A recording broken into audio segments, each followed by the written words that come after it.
Hello, this is Trevor. This isn't going to be a funny or even really an entertaining video. I'm making this to inform those who watch this about depression. Depression has always played a big factor in my life and how I act. From my first memory at the age of 5 to where I am today, it has afflicted me. And because of this, I have always heavily depended on the affection of others. For this reason, among many, I'm making this video to inform you on the types of depression and symptoms. The first thing I'm going to go over is a question I know that I asked, and that question is, what is depression? Before I answer this question, I feel it is necessary to explain that being sad is normal for any human to feel every once in a while. Being sad because you're having a bad day doesn't mean that you're depressed, however. There's a few requisites that you must reach before you can be labeled as depressed. Some of these, for example, are the persistent feelings of being sad, anxious, or empty, feelings of hopelessness, loss of interest in activities that you once enjoyed, low levels of energy or general fatigue, and in some extreme cases, suicidal thoughts. Moving on to the types of depression. The most common form of depression is called Major Depressive Disorder, or MDD. It's also known as clinical depression.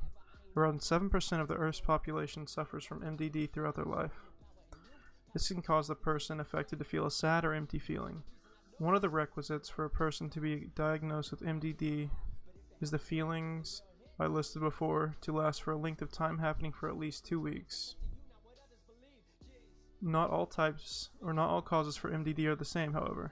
Biology can play a big factor in MDD. There are also things in your body called chemical nerve cells. Serotonin is one of these. Low levels of serotonin can cause things such as anxiety or depression. In cases where a lack of serotonin is causing a person to suffer from depression, they can be prescribed things called selective serotonin reuptake inhibitors, also known as SSRIs. Common examples of SSRIs are Celexa, Lexapro, Prozac, and Zoloft. This medicine will increase levels of serotonin in the brain while also blocking the absorption of serotonin, which will cause more serotonin to be available. In cases where something causes depression other than a biological reason, it can be hard to treat. While people like this can still be given antidepressants, there can still be problems in treating it. A common form of treatment is called cognitive behavioral therapy. This is where you go in to talk with a mental health counselor and attempt to find the roots of your depression while simultaneously trying to lessen the feelings of depression. Often, therapy like this can last anywhere from 5 to 20 weeks of weekly sessions. Another common form of depression is called persistent depressive disorder, or dysthymia. It is estimated that anywhere from 35 to 40 million Americans suffer from this yearly. While this isn't as severe as major depressive disorder, it can still be a heavy drain on a person. Dysthymia is a long-term mild form of depression that can last for years. This can give you a slight loss of interest in your average daily activities. People with this are usually prescribed or described as constantly gloomy.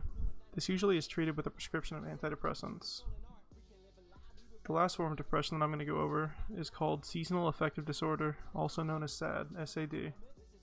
Around 5% of people are affected by this. Usually those affected by this will feel general sadness during the winter months that will retreat when spring returns. A common way of treating this is by using a device called a light therapy box.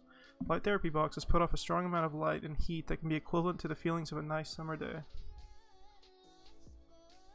It is thought to affect brain chemicals linked to mood and sleep. If you feel like you suffer from any of the forms of depression that I have listed, please contact a friend or family member for help. Alternatively, feel free to message me on YouTube or wherever you can find me and I can attempt to help you. I'm going to be posting a link to a website that can help you if you have suicidal thoughts. Thank you for watching.